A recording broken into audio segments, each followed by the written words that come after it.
Bonjour et bienvenue sur notre chaîne Sensitive Mind TV. Aujourd'hui, nous allons parler d'un sujet d'actualité dans notre chronique hebdomadaire et tout particulièrement de la Coupe du Monde qui vient d'avoir lieu et d'un joueur français qui s'est démarqué par son talent. Et il s'agit ici de Kylian Mbappé. Alors pourquoi on en parle? Parce que simplement, la thématique de cette chronique, c'est vraiment la recherche des repères, la recherche des exemples dans la vie de tous les jours pour pouvoir nous inspirer.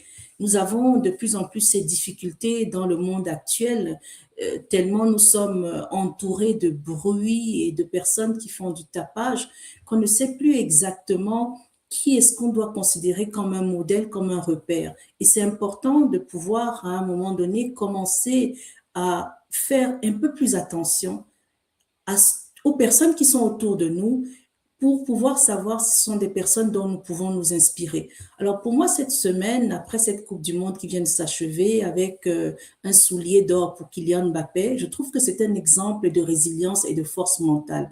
Pourquoi? Déjà parce que chaque fois qu'il s'est retrouvé dans des situations assez difficiles, face à des propos racistes, face à des insultes, face à la pression médiatique et parfois la plupart des journaux sportifs qui le critiquaient, il a toujours su rester vraiment calme, posé et pouvoir continuer à travailler d'une manière assez exceptionnelle. Et ça a été encore le cas cette fois-ci pendant cette Coupe du Monde où juste après un match contre le Paraguay, une sénatrice paraguayenne, notamment la sénatrice Céleste Amarilla, s'est permis de tenir des propos vraiment très, très agressifs à son endroit. Et cela a créé un tollé vraiment sur la scène médiatique. Et pendant des jours, on en a parlé et on ne parlait que de cela. Alors que les Français se préparaient pour un match et que Kylian Mbappé, en tant que capitaine, quand même, devait pouvoir se concentrer sur ce match-là. Il a pu tout de même continuer à marquer des buts, continuer à jouer avec l'excellence qu'on lui connaît et il a terminé donc à la fin de ce mondial avec le soulier d'or et je pense que c'est vraiment quelque chose à apprécier et pouvoir s'inspirer de quelqu'un qui est capable de rester résilient, de gérer la pression et parfois des pressions très, très, très agressives et de continuer à avoir vraiment beaucoup d'ambition et de confiance en soi, même lorsqu'il est dans une situation où il pourrait douter. Et ça, c'est quand même assez extraordinaire et c'est intéressant à relever.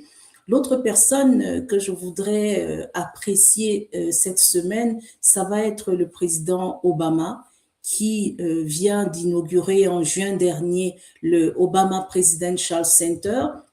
Je trouve qu'il fait vraiment une belle après-présidence parce que il a su se reconvertir dans l'accompagnement des plus jeunes, dans l'accompagnement de la jeunesse, dans le domaine également de la santé où il s'investit dans sa ville pour aider des personnes en difficulté.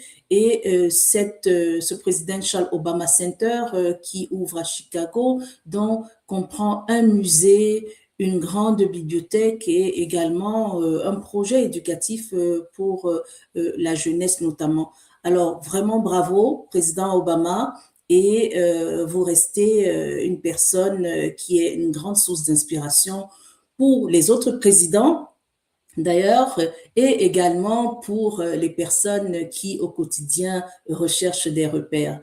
Nous espérons que vous avez aimé la chronique d'aujourd'hui. Nous en aurons d'autres. Continuez à nous suivre sur notre chaîne Sensitive Mind TV et également sur notre chaîne YouTube.